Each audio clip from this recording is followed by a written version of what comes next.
Hey everyone, welcome to San Food labs.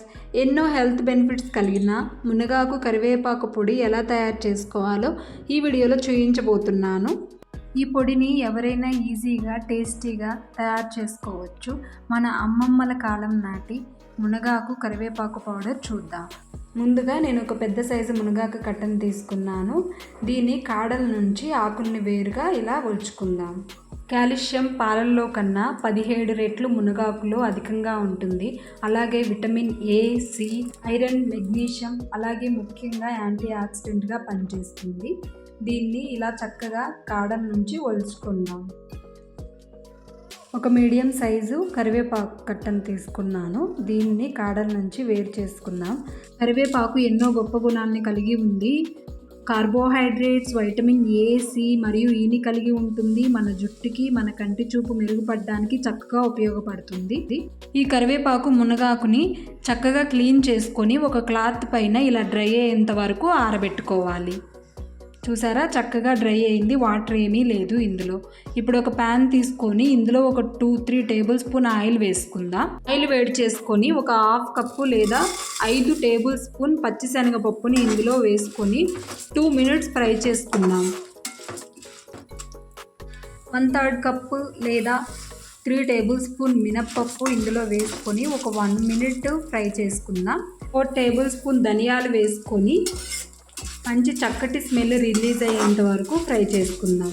లో flame మీద మాత్రమే వీటన్నిటిని ఫ్రై చేసుకోవాలి. ఇప్పుడు 3 టేబుల్ స్పూన్ నువ్వులు, నల్లవైనా తెల్లవైనా పర్లేదు, ఒక 1 మినిట్ ఇలా ఫ్రై చేసుకొని 1/2 టేబుల్ స్పూన్ మెంతులు ఇందులో వేసుకుందాం.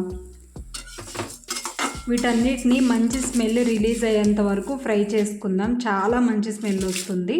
7 నుంచి 10 వరకు ఎండుమిర్చి, ఒక టేబుల్ స్పూన్ జీలకర్ర, 20 నుంచి 30 వరకు వెల్లుల్లి రెబ్బలు, ఒక 1/2 టీ స్పూన్ పసుపు వేసుకొని ఒక 1 మినిట్ ఫ్రై చేసుకుందాం.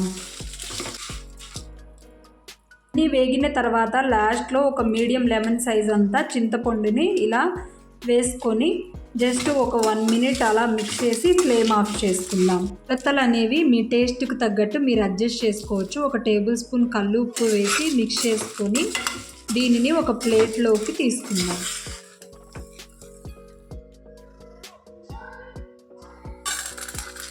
అన్నీ లో ఫ్లేమ్ మీదే ఇలా చక్కగా గోల్డెన్ బ్రౌన్ కలర్ వచ్చేంత వరకు ఫ్రై చేసుకోవాలి. సేమ్ ప్యాన్లో ఒక టేబుల్ స్పూన్ ఆయిల్ వేసుకొని మనము డ్రై చేసి పెట్టుకున్న మునగాకుని ఇందులో వేసుకొని మీడియం ఫ్లేమ్ మీద ఫ్రై చేసుకుందాం. ఆకంతా మెత్తబడి క్రంచీగా వచ్చేంత వరకు ఫ్రై చేసుకుంటే సరిపోతుంది. ఆకుని ఇలా కలుపుకుంటూ మెత్తబడి క్రిస్పీగా అయ్యేంత వరకు ఫ్రై చేసుకుంటే సరిపోతుంది. ఇలా ఇప్పుడు దీన్ని ప్లేట్లోకి తీసుకొని పక్కన ఉంచుకుందాం.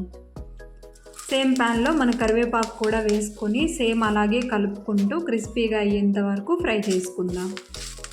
ఓవర్గా ఫ్రై చేసుకోకుండా జస్ట్ క్రిస్పీగా ఇలా అయ్యేంత వరకు ఫ్రై చేసుకుందాం. మనం ఫ్రై చేసి పెట్టుకున్న వాటన్నిటిని చక్కగా చల్లబడిన తర్వాత ఒక బౌల్లో వేసి ఇలా అన్నిటినీ కలిపి మిక్స్ చేసుకుందాం. ఇలా మిక్స్ చేసుకొని వీటిని మిక్సీ జార్లోకి కొంచెం కొంచెం తీసుకొని గ్రైండ్ చేసుకుందాం. ఓవర్గా పౌడర్గా కాకుండా కొంచెం పలుకులుగా ఉండేటట్లు గ్రైండ్ చేసుకుందాం.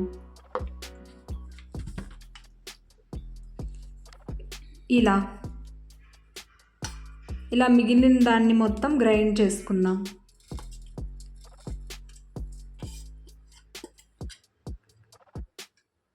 పౌడర్ అనేది ఇలా పలుకుల్లాగా ఉండాలి. ఎంతో హెల్త్ బెనిఫిట్స్ కలిగిన మునగాకు కరివేపాకు పొడి ఎలా తయారు చేసుకోవాలో చూశారు కదా. ఇది ఏ సౌత్ ఇండియన్ బ్రేక్ఫాస్ట్లో, ఇడ్లీ, దోశ ఎందులోనైనా చాలా బాగుంటుంది. అలాగే వేడి వేడి అన్నంలో నెయ్యి వేసుకొని ఈ పౌడర్తో తిన్నారంటే ఆ టేస్ట్ గురించి ఇక చెప్పక్కర్లేదు. మీరు తప్పకుండా ట్రై చేయండి. ట్రై చేసి మీ వాల్యుబుల్ ఫీడ్బ్యాక్ నాకు తెలియచేయండి. ఈ వీడియో మీకు నచ్చినట్లయితే ఛానల్ని సబ్స్క్రైబ్ చేయండి, లైక్ చేయండి, షేర్ చేయండి. మరిన్ని వీడియోల కోసం బెల్ ఐకాన్ని క్లిక్ చేయడం మర్చిపోకండి. మరో హెల్దీ రెసిపీతోటి మీ ముందుకు వస్తాను. Thank you. Stay blessed. Bye bye.